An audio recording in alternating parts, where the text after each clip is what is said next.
Uma certainly seems to be enjoying that particular flyover. Let's move on now to the National Film Awards, which are, of course, going to be given away tomorrow. And the big winner, the film which is going to get the Best Film Award, Kanchivaram, which was produced and directed by Shailendra Singh, Joint Managing Director of Percept Limited, who's right here with us, and Mr. Priyadarshan, who's also, of course, the director for it. It's great to have you both with us one day before you're going to actually get the award. You must have really thought the competition this year was very tough. There was Taare, Zameen, Chak, and Kanchivaram got it. Yeah, I'm pretty happy because I think there's 1 point better than those films where the Kanchivaram was much more realistic than those two movies. I think that's what actually won the game, because we were very sure that we had the premiere in Toronto, and that's a moment that we saw the standing ovation there after the show with the people who does not understand the language, and they really appreciated the film. That's the moment I was sure that, okay, my experiment has worked. Okay. I like that. Experiment. Was it an experiment?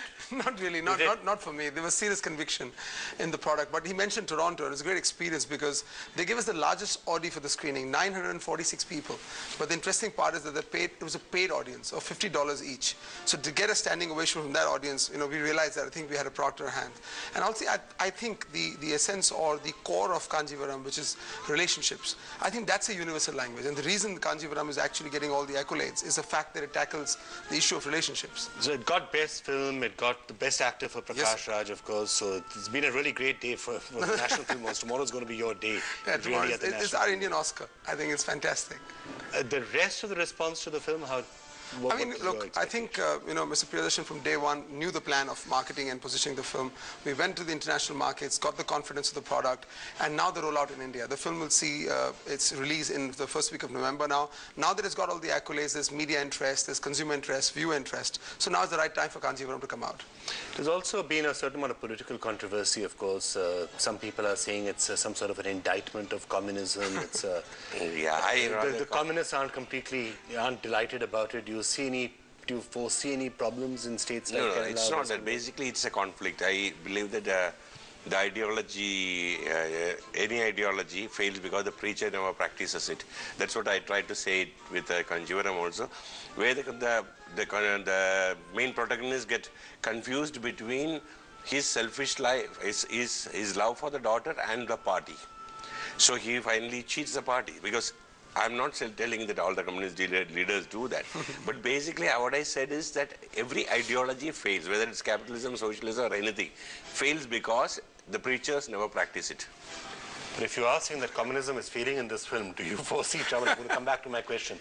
Look, do you see trouble in West Bengal? India is the land of controversy. So I mean, look, all controversies generally land up working for films, but that's not what I expect and want for this particular film. So it's not been deliberately done. There's going to be a major ruckus about this, and it's only going to get. I hope not. National Film Awards and a major ruckus means lots of people watching the film. Exactly. That's the game plan. Aha, so that is your game plan. No, it's not. Confession time. Dangerous. Not really, no. I don't think that was the intent when he did the film. Yeah. I think it was the backdrop at the particular time of the era of the film. Mr. Priyadarshan will expand on it. Yeah, because it is, I think that, to the best of my knowledge, communism came to India through trade unions which formed in the mills. Okay. And basically, it was for the betterment. And I went to Kanchivaram to see the first society formed by the Communist Party of India, which actually to protect the interest of the viewers. And definitely, and I took a lot of history, I did a lot of research on it, and that's why I made this film.